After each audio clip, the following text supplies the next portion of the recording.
राम राम।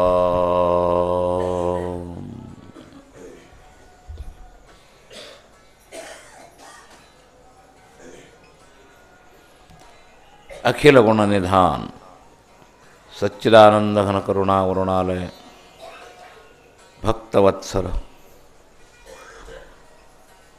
भगवान श्री पांडुरंगाच्या चरणावर मनपूर्वक साष्टांग अभिवादन।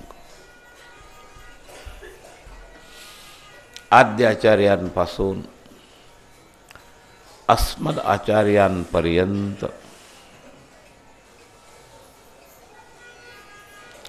सर्व संत आचार्यांना साष्टांग अभिवादन करो।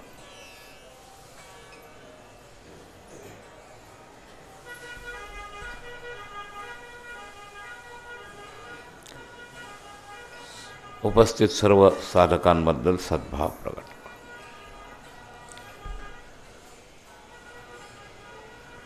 पहाटेच्या या पवित्र प्रहरामध्ये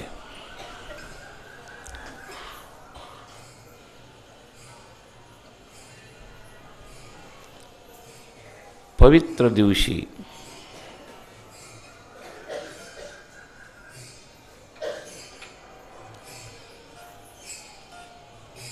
पहाटेचं जे चिंतन आहे त्यामध्ये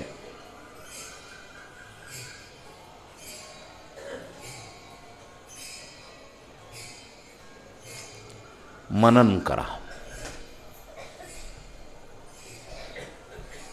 काल आपण ईश्वरवाणीचं चिंतन केलं, श्रवण केलं, आज मनन करा।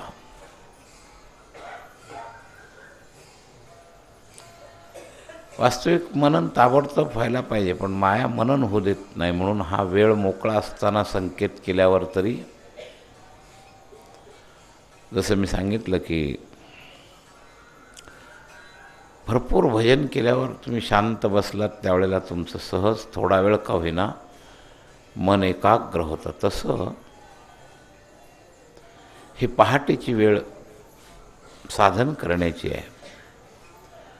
कालच्या पवित्र एकादशीच्या दिवशी संध्याकाळी जी भगवद्वाणी आपण श्रवण केली त्याच्यावर मनन करा। आत्मावरे श्रोतव्या मंतव्या निरिध्यासितव्या, मनन करा। काल आपण काय ऐकलं,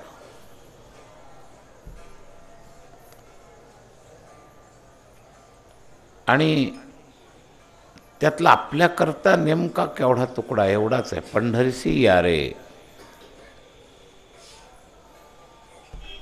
देवगुज सांगे पंढरीसी या रे, बस।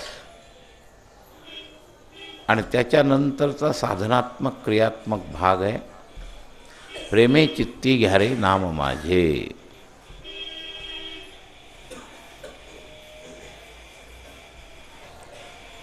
ऐकलेलं जीवनात उतरलंय, स्थायी उतरलंय का चंचलतेनं उतरलंय? येण्याकरता आलोय की जाण्याकरता आलोय?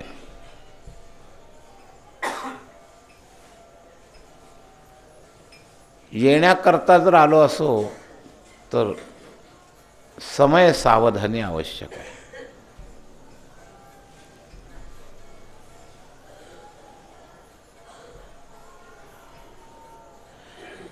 कालप्रभाव, देशप्रभाव,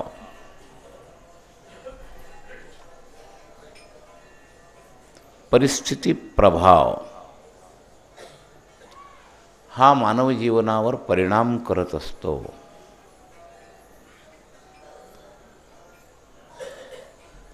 परिस्थितीचा दुष्प्रभाव होऊ देणार नाही याचं आश्वासन देवाने दिलं।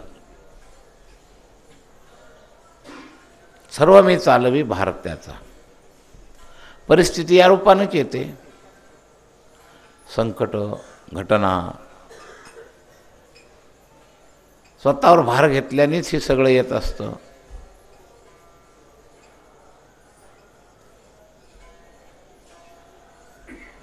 जगजोगीमध्ये नका घेऊ भार म्हटलंय, मग तो भार कुठं करावा? घालू हा संसार देवा पायी, वाहू हा संसार, तुका म्हणे घालू तयावरी भार।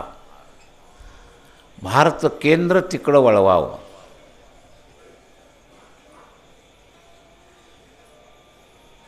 आणि यामुळं परिस्थिती विभाग संपला. देवाने आपला भार स्वीकार केला की परिस्थिती विभाग संपला. खाली राहिला देश विभाग आणि काल विभाग.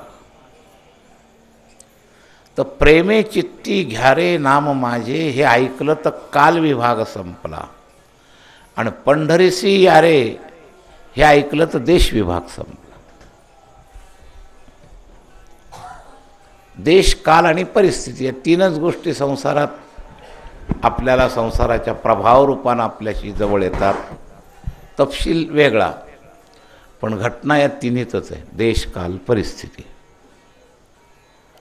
पंढरीसी यारेने देश सुधारला, प्रेमे चित्ती घ्यारेने काल सुधारला, आणि सर्वमी चालवी भार माझा यांनी परिस्थिती सुधारली. बस काही राहिलंच नाही. तीनच रूपानं संसार आहे, देश, काल आणि परिस्थिती. याच्या पलीकडं काही संसारच नाही. संसाराचा कोणताही अँगल या तिन्हीच्या बाहेर जात नाही.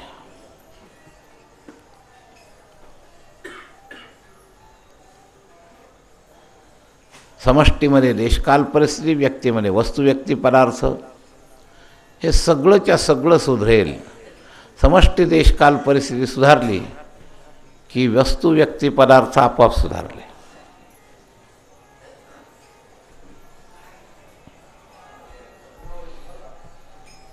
आणि याकरता फार थोडक्यात त्रिसूत्रे सांगितली. परमार्थाचं गुज थोडक्यात सांगितलं. काही काही वेळेला संत वेगवेगळ्या रूपामध्ये, जसं महाभारतामध्ये तो श्लोक येतो की सगळ्या धर्माचं सार काय तर म्हणे परोपकार आहे, पुण्याय आणि पाप आहे, परपेडणं.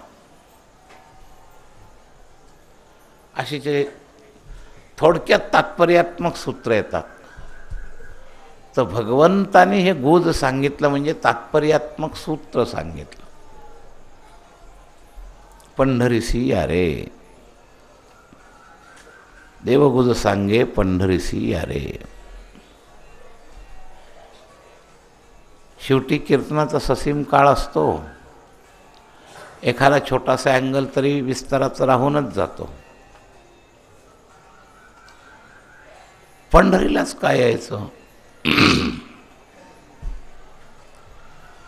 पंढरी प्राकृत नाही.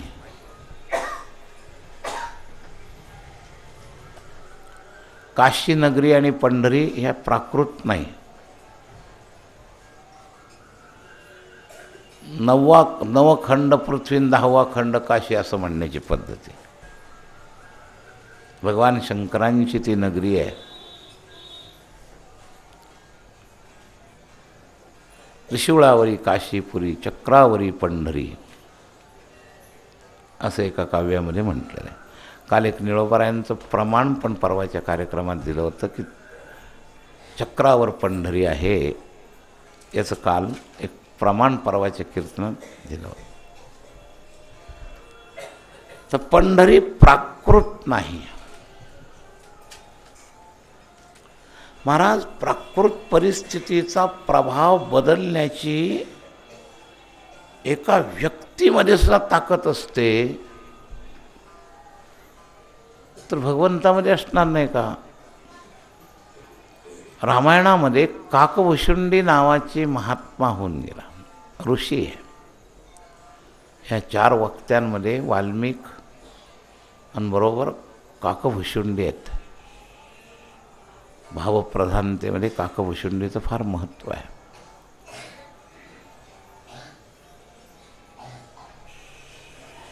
तर व्यक्तिप्रभावात आपल्या ह्या क्षेत्रात सुद्धा पुंडलिक हा व्यक्तिप्रभाव आहे. आधी पुंडलिक, त्याची भक्ती, आणि म्हणून त्याने देवाला इथं आणलं, त्यामुळं पंढरीचा प्रभाव. तर इथं सुद्धा मुळाशी व्यक्तिप्रभाव आहे. आणि ह्याला डबल जोड झाली. व्यक्तिप्रभावाबरोबर त्यात भगवत प्रभाव मिसळला. काकभुशुंडींच्या सुद्धा व्यक्तिप्रभावावर भगवत प्रभाव झाला. भगवान शंकर तिथे येऊन रामायण ऐकल्याचं वर्णन आहे. गरुड आले. त्या गरुडांना आले त्यावेळेला केवळ पुंडलिकाच आपलं काकभूषुंडींच्या तपश्चर्येमुळं प्राकृत प्रभाव दूर करण्याचं क्षमता झालेली होती. आणि त्या ठिकाणी तुळशीदासांनी या काकभूषुंडीच्या निवासस्थानाचं वर्णन करताना असं केलेलं आहे की काकभूषुंडीच्या आश्रमाच्या भोवती 8 योजन माया येऊ शकत नव्हती. जसं पद्मपत्र मीमांभसा, कमलपत्र जसं पाण्याला वर थांबू देत नाही, तसं मायेला प्रवेश न करू देणारी भूमी व्यक्तिप्रभावानं तयार होऊ शकते. तर जिथं भगवत निवास आहे तिथं काय होणार नाही. पंढरीला आल्याने निम्म काम पहिलं हे होतं. ज्याने विचारलं तो काळजीनाथ तर हजर नाही, पण त्या निमित्ताने एक विचार सांगितला की पंढरीसी यार या विषयावर थोडा विचार कमी सांगितला गेला. मुद्दा खरा आहे कालच्या कीर्तनामध्ये. पंढरीलाच काय यायचं? ती पंढरी प्राकृत भूमी नाही. म्हणून प्रकृती प्रभाव समाप्त करण्याकरता अप्राकृत भूमीमध्ये सहजतेनं जीवाला लाभ होतो. म्हणून पंढरीलाच यायचं. देवाची अडचण अशी आहे की ज्याला जो अधिकार दिला तो स्वतः आपल्या अधिकारात परिवर्तन करणं हे देवाला जमत नाही. तर ह्या युगात इतर सर्व प्रकृतीवर कलीला अनुशासनाचा अधिकार दिला. मग त्याच्या शासनात फेरफार करायचा नाही म्हणून सांगितलं की तुम्ही फक्त त्याच्या कक्षेतून इकडे या बस, मग मी पाहतो काय करायचं ते. ती कलीची कक्षा आहे. मुंबई, पुणे, सातारा, कोल्हापूर सगळं आजूबाजूचे सगळे ही कली कक्षा आहे.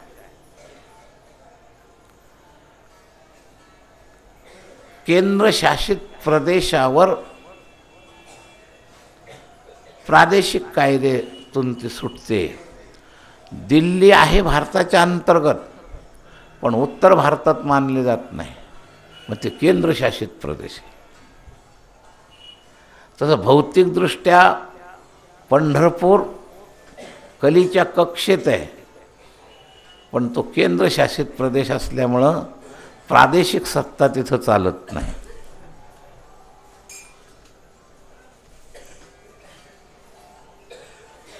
केंद्रशासित प्रदेश असल्यासारखा आहे.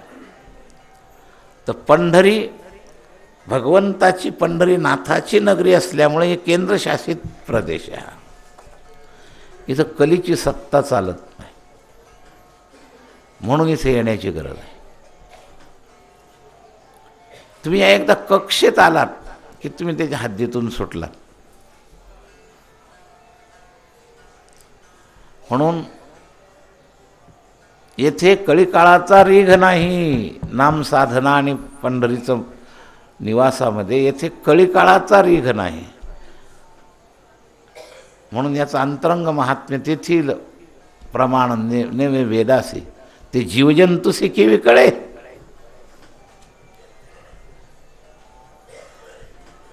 आपल्याला भौतिकदृष्ट्या जरी त्यातली काही सूत्र कळली नाहीत, आपण तर जीवजंतूतच येतो. तेथील प्रमाण नेणवे वेदासी.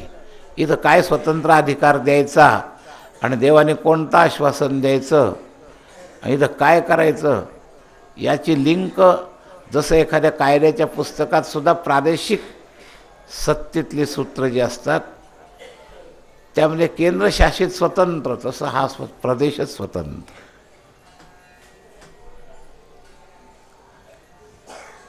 जसं पूर्वी मी सगुण दर्शनाबद्दल एकदा सांगितलं की हे दिव्य सगुण आहे, सामान्य सगुण साकारात घेऊ नका. सामान्य सगुण साकारात ही वेदांती विद्यार्थी मंडळी जे जे दिशे ते ते नाशे याच्यावर या सगुणाचा निषेध करतात. पण दिशेतला जो बारकावा आहे ना, हा लक्षात येत नाही.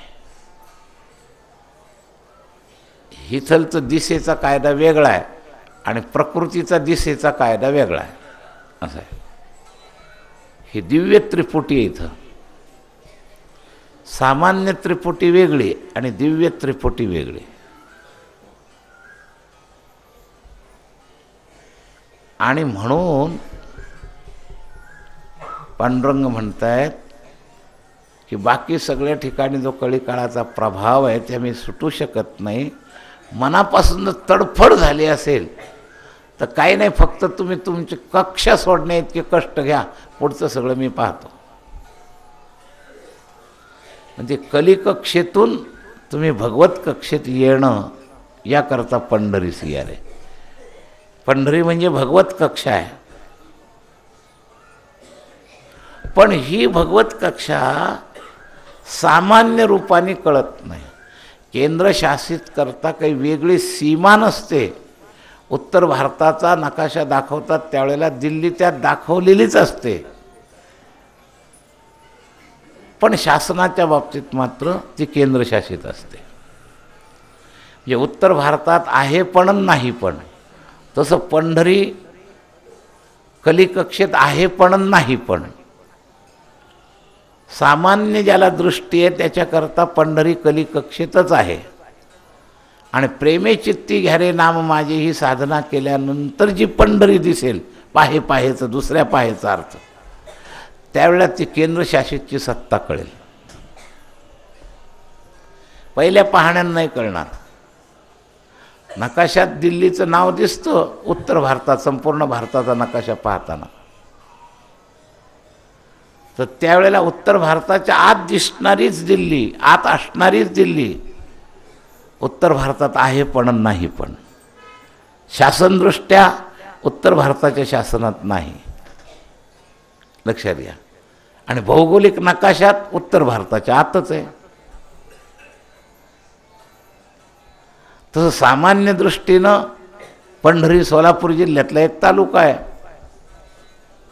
पण आध्यात्मिक दृष्टीनं हा पांडुरंगाच्या मालकीचा भाग आहे. इथं ही भौतिक सत्ता चालतच नाही, हे लक्षात ठेवा.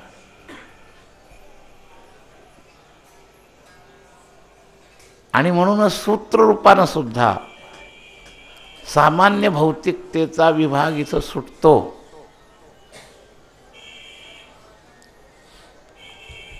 सगळ्या गोष्टी व्यवहाराच्या ह्याच्यातून लावून घेऊ नका, पण एक दृष्टी आली तर असाही भाग असतो बरं का.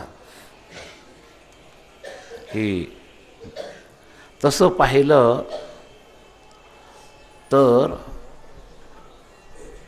ब्राह्मण समाजाला 99.99% रागद्वेषानं राजकारणात निग्लेक्ट केलेलं आहे. तरीसुद्धा त्याची सत्ता असल्यामुळं इथं बरेच दिवस इथलचा नेता अजून ब्राह्मण आहे. नाही तर ब्राह्मणाबद्दल इतका जबरदस्त राग असतो आणि तोही देवाचं सेवेकरी, म्हणजे कुठेतरी सूत्र असतंच त्याचंसुद्धा, हे लक्षात घ्या. तुम्हाला पटो का न पटो हा मुद्दा व्यवहारी, पण त्याच्यातसुद्धा आध्यात्मिक सूत्र असतं, लक्षात घ्या. एकदा ते डिंगरे तिकीट मागायला गेले, तेव्हा इंदिराबाईचं राज्य होतं. आता गांधी घराणं या घराण्यासारखं शुद्ध ब्राह्मणत्व राहिलेलं नाही आहे. ते वर्णसंकराच्या यादीत गेलं, त्यामुळे त्याचा संबंध मिटला ब्राह्मणत्वाचा. तरीसुद्धा अनेक लोकांनी तक्रार केली की इथं ब्राह्मणाला तिकीट का द्यायचं. अरे म्हणे, संबंध भारतभरात एवढे सगळे खासदार इतर याचे, तुमचं एका ब्राह्मणाने काय पोट दुखतं, असं इंदिरा गांधीनं उत्तर दिलं होतं.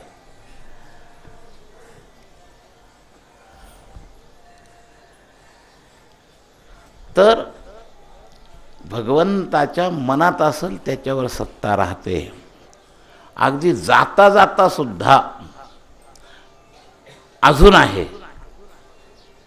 मंदिर व्यवस्थेमध्ये अध्यक्षपद देण्याचा विचार तिसरीकडेच होता, पण शेवटच्या क्षणाला परिवर्तन झालं आणि अनावश्यक व्यक्तीकडून ते जाणारं पद काढून घेतलं गेलं. पेपरला जाहीरसुद्धा झालं होतं.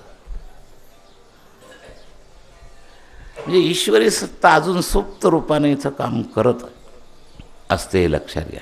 आता त्याला व्यवहारी वळण वेगळं, व्यवहाराच्या दृष्टीने ते पाहायचंच नाही. व्यवहारी राजकारणच आहे, ते इतकं घाणेरडं आहे की ती चर्चाच करण्यात काही अर्थ नाही. हे आमचा वेगळा विचार आहे, केंद्रशासित. म्हणून पंढरीमध्ये अजूनही मी पाहिलं आहे, सरकारने एवढी व्यवस्था ठेवली, एवढे पोलीस ठेवलेत, पण एखाद्या भाविकाला कसं आत जाता येतं किंवा एखाद्या भाविकाला देवाजवळ उभं राहिलं तरी आपोआप लोकांची अवरुद्ध होतात, शासक लोकांची, त्याला हातही लावत नाहीत. ही सगळी त्याची सत्ता आहे. शेवटी भौतिक सत्तेनुसार हे ढकलणं गरजेचंच आहे. भौतिक लोक भौतिक पद्धतीनं ढकलायला पाहिजे, पण त्याच्यातही मधून मधून एखादा आध्यात्मिक झलक मिळत असते, असं आमच्या लक्षात येतं. एखादा भोळा भाळा वारकरी बरं का, बाहेरून दिसायला प्रतिष्ठित नाही, बाहेरच्या प्रतिष्ठिताला थांबू देणं हा व्यवहारी राजकारण झालं. पण अशी सगळ्यांची अवस्था तिथं होते. कोणाला काही काम लागतं, याला कुठंतरी हा बाहेर जातो आणि तो निवांत दर्शन घेतो, असं मी पाहिलेलं आहे. तर खरी सत्ता त्याचीच आहे, केंद्रशासित, हे लक्षात घ्या.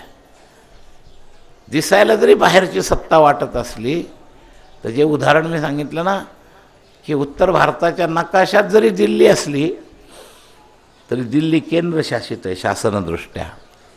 तसं पंढरी भौतिक भौगोलिक परिस्थितीमध्ये जरी सोलापूर जिल्ह्यातला एक तालुका आणि एक गाव असलं तरीसुद्धा अंतरंगदृष्ट्या त्या पंढरीनाथाचं शासन चालतं इथं. हे बाकी सगळे निमित्त आहेत. हे काय शासन करतायत? हे जे आवरण दाखवतात ना, आमक्याने दम दिलं म्हणून एवढी व्यवस्था वाढली. अरे जर व्हायचं असलं तर एवढ्या व्यवस्थेतून सुद्धा काही दुर्घटना होऊ शकते. ज्यावेळेला आमचं एखादं समष्टी पाप वाढेल आणि त्याची परिणाम त्या शासना पद्धतीनं देवाला जर समष्टी लोकांमध्ये सुद्धा काही लोकांच्या भाग्यानं जर येणार असेल, अर्थात दोन बाजू आहेत महाराज. ज्याला तुम्ही वाईट म्हणता, ज्याला सरकारला अपवाद देता, तीच गोष्ट आमच्या एखाद्या दृष्टिकोनातून वेगळीच असेल. मंदिरात एखादी घटना घडली आणि त्या घटनेमध्ये जी माणसं जातील ती पांडुरंगाच्या जवळ जातील, अशी घटना घडावी असं आम्ही म्हणणार नाही, पण घडली तर आम्ही त्याचा अर्थ असा लावू की तेवढ्यांचंच भाग्य उदयाला आलं तिथं जाण्याचं. नाही तर पंढरीत जाणं सोपी गोष्ट आहे का, आणि देवळात जाणं त्यातही. आमच्या दृष्टीच वेगळ्या असतात. भौतिक दृष्टी आणि आध्यात्मिक दृष्टी वेगळीच असते, हे लक्षात घ्या. हे देहाचं जाणं येणं याला महत्त्वही नाही. आम्ही दोन्ही अँगल सांगतो की अरे नुसतं देवळात गेला म्हणजेच कल्याण होईल का? तो देवळात होता का? परिस्थितीदृष्ट्या जर तिथं दर्शन करता करता घरची आठवण येत असेल, देहाध्यासाची आठवण असेल, तर देवळात असून देवळात नाही. तर या सगळ्या गोष्टी लावण्याची जी पद्धती आहे ना, ही सामान्य बुद्धीला कळणारच नाही.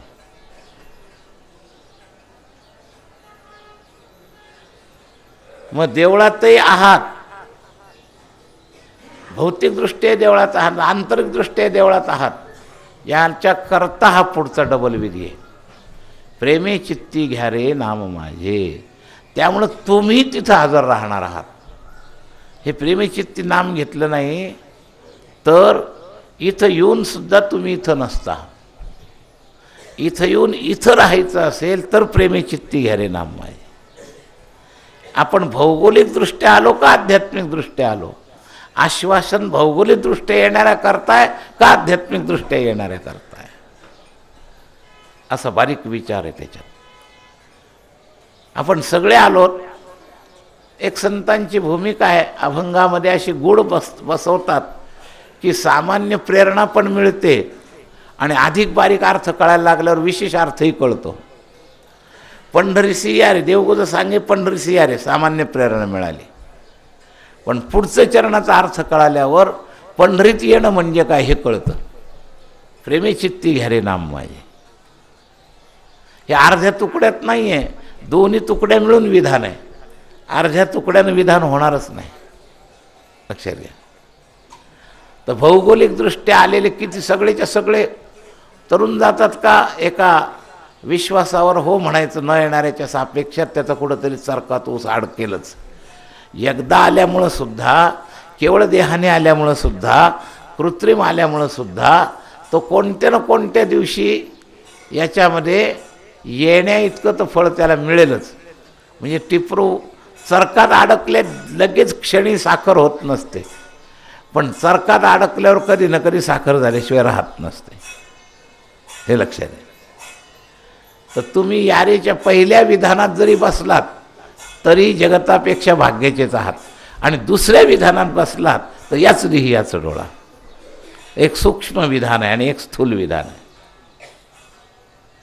तर पंढरसी यारेमधल्या स्थूल विधानानं जरी आलात तरी या भौतिक जगातल्या सगळ्या ऐश्वर्यवान संपत्तीवान अहंकारी लोकांपेक्षा नक्कीच तुम्ही लाभाचे आहात. कारण जरी भौतिकतेनं आलात तरी ऊस टिपरू चरकात अडकलं, मग पुढच्या यंत्राची प्रक्रिया होत होत होत साखर होईल. कदाचित वेळ लागेल, पण प्रारंभ तर नक्कीच झाला असं समजा. म्हणून वारकरी, साधारण वारकरी झालात, भौतिक वारकरी झालात तरी कल्याणाचं सूत्र तुमच्या जीवनात सुरू झालं असं समजा. काळ लागेल, एका जन्मात नाही झालं तर 2 जन्मात होईल, याच जन्मात अनेक वाऱ्यानंतर ते होईल, नाही तर याकरता पुन्हा जन्म मिळेल.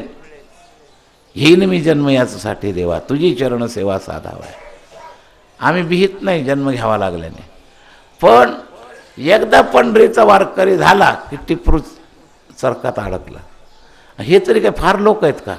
गर्दी दिसते, 1% सुद्धा नाही. महाराष्ट्राची लोकसंख्या 10 कोटी आहेत. किती वारी वाढली तर कधी 7, कधी 8, फार झाली तर 10, याच्या पुढं अजून जात नाही. आणि तेच ते लोक येत असतात, तेच ते येणाऱ्या सहित 10. त्यातले 2-3 लाख यावर्षी येऊ शकले नाही, ते पुन्हा पुढच्या वर्षी येतील. आलेल्यातले 1-2 लाख कटतील, पण सगळा सात्विक समाजाची संख्या किती आहे? 10 लाखच आहे महाराष्ट्रातली, हे लक्षात घ्या. ते दुसरीकडे जरी दिसले ना तर या 10 लाखातलेच. आळंदीलाही गर्दी दिसली तर याच 10 लाखातले, निवृत्तीलाही गर्दी दिसली तर याच 10 लाखातले, त्र्यंबकेश्वरलाही गर्दी दिसली तर याच 10 लाखातले. सत्वगुणी संस्कारी समाज एवढाच, आणि 10 कोटीत 10 लाख म्हणजे 1%. मग मनुष्याणाम सहस्रेषु कश्चित येतं ती सिद्ध आहे. म्हणून नुसते येणाऱ्या करता सुद्धा आश्वासन आहे, पण येणाऱ्या सुद्धा फार नाहीत. आपल्याला इथं एकत्र झाल्यामुळं खूप गर्दी वाटते. महाराष्ट्राच्या लोकसंख्येच्या मानाने गर्दी नाही आहे, लक्षात घ्या. इथं भौतिकदृष्ट्या या छोट्या शहरात ते 10 लाख लोक दिसले म्हणजे गर्दी वाटते. म्हणजे फार पंढरीची आवड लोकांना आहे असं नाही. पण सत्ताधीशांना ही एकत्र गर्दी इतर सगळ्या ठिकाणापेक्षा जास्त पाहायला मिळते.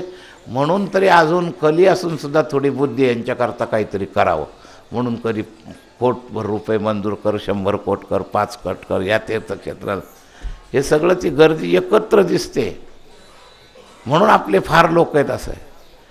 पण कलीचा प्रभाव चांगलाच झाला, आपले फार लोक नाहीत, हे लक्षात घ्या. आणि जेवढे आहेत आणि त्या यादीत आपण आलो त्याचं भाग्य समजावं. बहुत सुकृताची जोडी म्हणून विठ्ठली आवडी. ही संख्या टोटल जनरल संख्येच्या सापेक्षात फार नाही. माणसांच्या सापेक्षात 1%, आणि महाराष्ट्रामध्ये जीव किती असतील त्याच्या सापेक्षात किती? सहस्रेषुपेक्षाही कमी पडेल. येणारे भाविकसुद्धा सहस्रेशूच्या अंतर्गत आहेत. लक्षेशू म्हणावं लागेल, पण 84 लक्ष येऊन आहेत आणि त्याचं संख्या परिमाण तर कितीतरी आहे. माणसापेक्षा डास आणि चिलटं किती आहेत, मुंग्या किती आहेत. संपूर्ण महाराष्ट्रातल्या मुंग्या मोजल्या तर वाघ मोजता येतील, पण मुंग्या नाही मला वाटतं मोजता येणार. सरकार वाघ मोजतं. इतके वाघ आहेत सध्या आणि इतकी हरणं आहेत, तर मुंग्या नाही मोजता. मग जीवलोक म्हणजे केवळ मनुष्य का, तर नाही. जीवलोक म्हणजे सर्व जीवजंतू, आणि त्यात मनुष्य किती कमी, आणि त्या मनुष्यात इथं आलेले किती कमी. मग त्या श्लोकातच बसले का नाही, मनुष्याणाम सहस्रेषु कश्चित यतति सिद्धये यततामपि सिद्धानाम कश्चिन माम वेत्ति तत्वता. तर सिद्धयेच्या यततीत आपण घुसलो म्हणजे आपलं चरकाट टिपरू अडकलं असं समजा. प्रयत्न करणाऱ्याच्या यादीत आलो. मग ह्याच्यात तरतम भाम पुष्कळ आहेत. बरेच लोक भाग्यानं येतात, इतका महिमा कळत नाही, पण संत संगतीनं कधीतरी कळेल. अहो त्याच्यात सगळे, अहो तुम्ही बघा, याच्यामध्ये सामान्य संत शासित किती आणि विशेष संत शासित किती. काही काही तर काही नाही, हे लौकिक पुढारी आपल्या 5-50 लोक जमा करतात, पैसा घेतात, त्यांना घेऊन येतात. हे सामान्य शासित आहेत, हे विशेष शासित नाही आहे. सिद्ध संत शासित किती, मग त्यांच्या जवळ त्यांच्याबरोबर भाग्यानं आलेले किती, मग ते विशेष भाग्यवान आहेत. मला नेतृत्वामुळं सुद्धा आपण तोट्यात राहतो, कारण नेतृत्वच हलकं मिळालं. ज्यांनी तुम्हाला आणलं त्यालाच पंढरीतला आतला महिमा कळत नाही, तर तो तुम्हाला काय सांगणार आहे. त्याने आपलं व्यवहार म्हणून आणलं, 200-500 रुपये घेतले, इथं कुठंतरी व्यवस्था केली, एक ट्रक घेऊन आला, बस त्याचा झाला व्यवसाय, तुमची पंढरी झाली. त्या व्यवसायाच्या निमित्तानं झाली तरीसुद्धा वाया जाणार नाही. जसं नाम घेता वाया गेला, ऐसा कोणी नाही केला, तसं इथं आलेला कोणीच वाया जाणार नाही. पण तरतम भाव फरक पडेल. संत अनुशासनात आला तर संत तुम्हाला अंतरंग दृष्टी देतील, बहिरंगातच ठेवतील असं नाही. मग संतांच्या अनुशासनात येणारे अजून कमी, न येणाऱ्यांपेक्षा येणारे कमी, येणाऱ्यांमध्ये संत अनुशासनात येणारे कमी, हे लक्षात घ्या. आणि या संत अनुशासनात जर आलात तर तुम्हाला हे बारकावे कळतील, नाही तर कळणार नाही. सामान्य अनुशासनामध्ये कळणारच नाही. सामान्य अनुशासन लोक म्हणजे आहे या डोळ्याने आकाश पाहायला लावणारे, आणि तर संत अनुशासित लोक म्हणजे लाखपट मोठं कळून दुर्भिणीतून तुम्हाला आकाश दाखवणारे. मग त्याच्यामुळं तुम्हाला आकाशातले किती मर्म कळतील. या डोळ्याने आकाश पाहण्यामध्ये किती आकाशातले तारे दिसतील आणि किती स्थूल स्वरूपात दिसतील. आणि सायंटिफिक लोकांजवळ असणाऱ्या श्रेष्ठ दुर्बिणी, अहो या आकाशगंगेच्या बाहेरचे ग्रह त्यांना दिसतात. ते विश्वसंचारमध्ये मधून बातम्या येतात, नवीन हा ग्रह शोध आला, नवीन तो हे झाला. तर त्यांच्या दुर्बिणीची ताकद किती आहे. ते सायंटिफिक जसे आहेत ना, तसे अवस्थेवरचे संत म्हणजे सायंटिफिक आहेत, त्यांच्याजवळ दुर्बिणी आहेत. आणि त्या दुर्बिणीतून आकाश दाखवणं, याला आपण त्यांच्या जवळ असावं लागतं. दुर्बीण पाहायला शिकावी लागेल, अँगल शिकावे लागतील, त्याचं ट्रेनिंग घ्यावं लागेल, त्यांची परवानगी असावी लागेल, त्याची दिशा त्यांनी द्यावी लागेल. मग त्या दिशेनं ते जर आकाश दुर्बिणीतून पाहिलं तर ते दिव्य दिसतं. तसं संत दृष्टी म्हणजे ह्या सायंटिफिकांची जशी आकाश पाहण्याची दुर्बीण आहे ना, श्रेष्ठाती श्रेष्ठ, तशी ही संत दृष्टी आहे. आणि दुर्बिणीतून ते दिसणारे आकाशाचे जे अँगल आहेत ते आपल्या चर्मचक्षुपेक्षा अनंतपट वेगळेच आहेत, हे लक्षात आहे. आपलं म्हणजे नकाशातलं दिल्ली पाहणं आहे, केंद्रशासितचं सूत्र आपल्याला कळत नाही. आणि ते केंद्रशासितचं सूत्र संत सांगत असतात. म्हणून नामयासी पुसा, ते सूत्र माहिती असणारा सायंटिफिक अध्यात्मातला म्हणजे नामदेव आहे. म्हणून लटके जरी असे तर नामयासी पुसा. संत शासनात हे कळतं मर्म. आहे त्या भरवसा नामी माझ्या. त्याला हे सगळे सूक्ष्म सूक्ष्म वस्तू, जसं या सायंटिफिकांना या सूक्ष्म सूक्ष्म अवकाशातल्या वस्तू त्या दुर्बिणीमुळे स्पष्ट दिसल्यात, तसं संतांना या अध्यात्म आकाशातलं सगळे सिद्धांत स्पष्ट दिसतात आणि म्हणून त्यांची साक्ष काढली.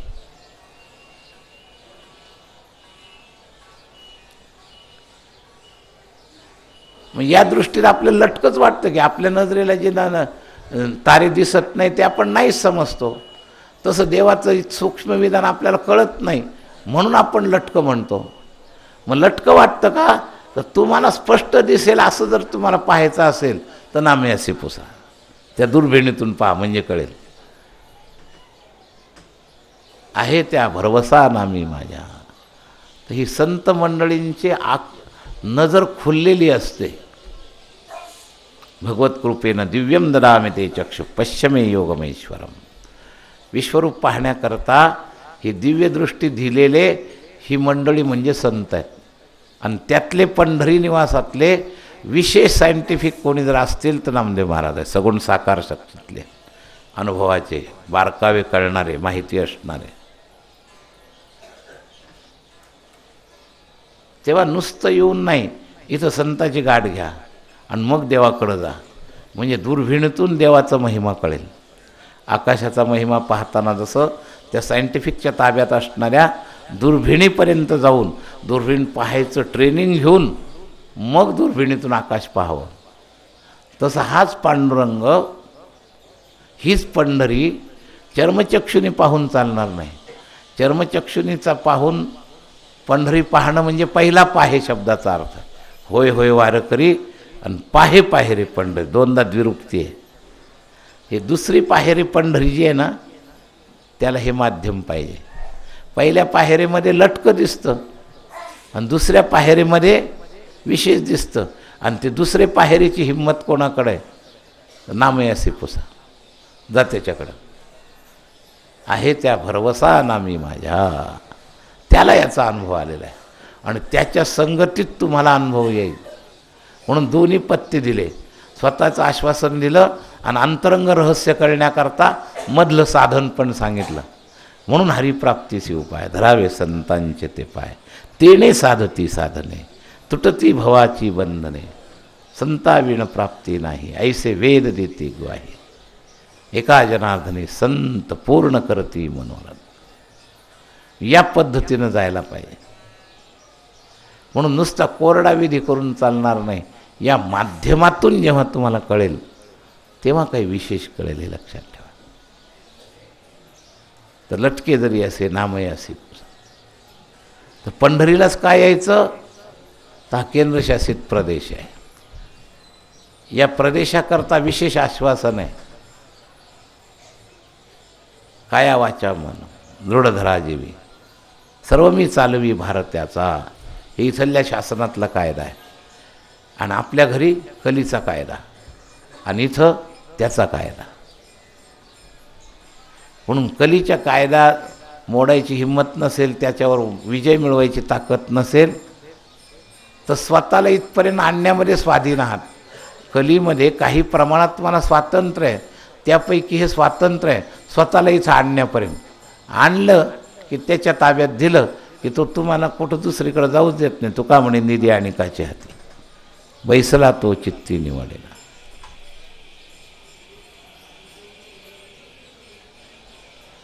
म्हणून येता येता येता येता येणं थांबवायचं आहे. आणि येणं थांबवायचं असेल तर जाणं थांबवावं लागेल. जोपर्यंत जाणं चालू आहे तोपर्यंत येणं थांबणार नाही. तर जाणं थांबवलं म्हणजे वारकरी पूर्ण सफल झाला. आत्तापर्यंत आपण येतच राहिलोय पण जाणं थांबवू शकलो नाही. कधी हात धुतोय आणि कधी पळतोय आज अशी आमची अवस्था आहे. एक दिवस असा बनवा की यायचं ते येण्याकरताच नीच राहण्याकरताच. जर या यारेचं हे जर जीवन तुमचं पूर्ण झालं मग जा रे का होतं, जातो का, तर प्रेम तिथं आहे. आणि जायचं नसेल तर प्रेमे चित्ती घ्या रे नाम माझे, म्हणजे जाणं थांबेल. प्रेम तिकडे आहे म्हणून येण्याबरोबर लगेच जाणं घडतं भोज्याच्या वारीसारखं. आणि प्रेम इथं चिकटलं की जाणं थांबेल, आणि जाणं थांबलं की या रे शब्दाची पूर्णता होईल. आणि पूर्णता झाली की सर्व मी चालवी भारताचा. बस चिंता करायचं कामच नाही. पुंडलिक वरदा रे विठ्ठल, श्री ज्ञानदेव तुकाराम, ज्ञानेश्वर महाराज की जय, नाम भगवान की जय.